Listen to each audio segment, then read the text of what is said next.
there, and welcome back to Xbox On. The next console generation is getting closer and closer, and we recently got our first look at the Xbox Series X dashboard. So what better time to look back at how we got here across 2 decades and 4 generations of Xbox dashboards right through to today. Or November even, I guess. First, we are going back in black and green with the OG Xbox dashboard. This one's pretty simple. The options of what you could do with a console were more limited back then, so the only menus the Xbox had were for playing music ripped from CDs, managing hard drive storage, plus some settings, with Xbox Live joining the mix when it launched in 2002. Nevertheless, this dashboard still managed to look like it was legit from the future. The Xbox was a new kind of console, and you could feel it right away from that squishy flubber startup animation through to the menus, which looked like the kind of computers Tom Cruise used in The Minority Report, a film that hadn't actually even come out yet. Even the sound effects were pure sci-fi, especially if you left the dashboard running. After a while, they'd start playing some spooky sound effects. Can you tell what they are? It sounds like an alien transmission, and that's actually not far off the truth. A few years ago, Major Nelson revealed that these sounds were a recording of NASA's Apollo missions that were run through a synthesizer software to produce these creepy results. I was today years old when I learnt that. The original Xbox had pretty much the same dashboard for its entire life cycle. With the 360 though, that all changed. There were 3 totally different designs that are all pretty iconic in their own right. Try it. Think back to the 360 days. Which dashboard is the first one that comes to mind? The first of the 3, and the dashboard that launched with the Xbox 360 in 2005, was known as the Blades design, and it's fairly easy to see why. This was a total visual overhaul for an Xbox dashboard, moving away from the darkness of the original Xbox to something that was sharp, clean, and metallic. But from a navigation point of view, the most important thing was how it split the dashboard up into 5 screens, or blades. Marketplace, Xbox Live, Games, Media, and System for all your settings stuff. These screens were arranged horizontally, edged with a steel effect, and when you swipe between them, there's a swooshy, scrapey kind of sound effect that sounds almost like a katana being pulled from its sheath. Then in 2008, there was the NXE, which sounds kind of like a wrestling organization, but actually stands for the New Xbox Experience. It's also a name you can expect to hear again before this video's done.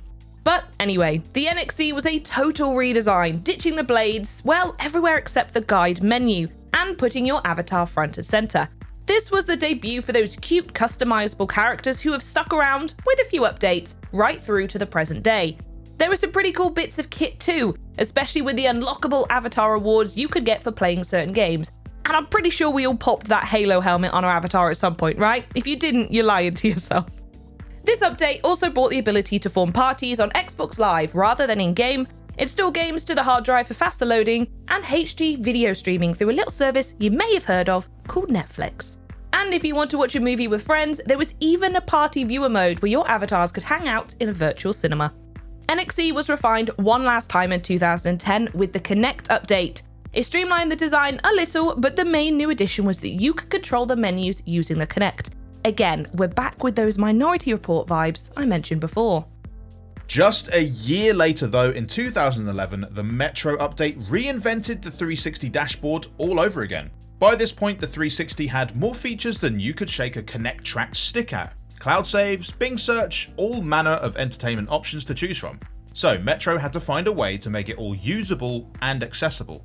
In a way, Metro combined the best of the Blades and NXE designs, but more than anything, what it borrowed from was the Windows OS design of the same name. That means tiles, and plenty of them.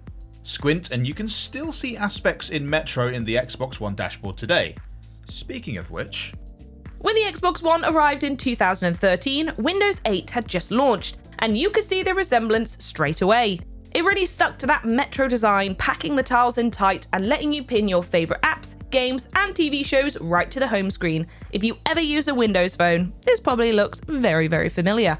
Of course, with this being a brand new console, there were also some cool new features, like biometric scanning, which used the Kinect to recognise users' faces to log them in automatically, and let you control the console with voice commands, which led to the introduction of a phrase that is very close to our heart. Let's say it all together, shall we? Xbox On. Another big focus was multitasking, with instant switching to jump straight between apps without having to close them and go back to the home screen.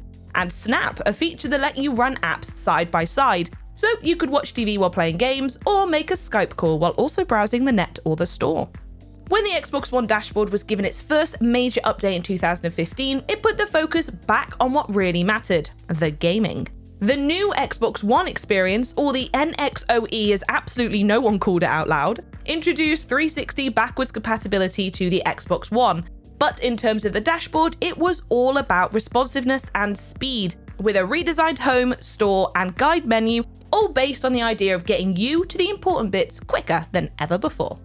The last big change came in 2017 with what's known as the Fluent or Creators Update. This added loads of customizability options, letting you choose which content blocks sit on your home screen, pin up to 40 games and apps, and choose between dark, light, and high contrast theme options. Design-wise though, well, it's been tweaked and refined over the past 3 years, but it's more or less recognizable as the dashboard we all use today. But what about the one we'll be using in the future? Well, that brings us to the next generation and the Xbox Series X dashboard, which is being called, and drumroll please, the new Xbox Experience, which as you now know is a name with a lot of history around these parts. If you want to take a really deep dive into the new dashboard, then check out our dedicated video on it. But as you can probably see, visually, this is just an evolution of the Xbox One design, but with softer edges and lots of streamlining, especially when it comes to the new guide menu, which has squished together a few features to make everything quicker and easier to navigate. See, you might have noticed that a lot of the later dashboards we mentioned were focused on improving speed, and this is no exception. You can expect everything to load quicker than ever before, even without taking account the new hardware under the hood. Because there's one thing that makes this update different to all the ones we've talked about so far: it isn't going to be confined to a single console. The new Xbox Experience 2020 edition will be available on Xbox One, Series X, PC, and mobile. That's a very cool idea, and one that feels like a culmination of the same dream that started back with the 360 Metro update, bringing a unified look and feel to all the platforms, so whatever you're playing on, you always know you're on Xbox. So yep, that really is an evolution of everything that's come before, and this is why it's important to know your history, folks. Anyway, if you've enjoyed this video and want to see how other aspects of Xbox have changed through the years, well, first off, you gotta hit that like button. But also you should check out our ongoing evolution of Xbox Series, covering everything from controllers to startup screens, and there's even more to come. So make sure you subscribe to the Xbox On channel. Thanks for watching everyone, we'll see you next time. Bye bye!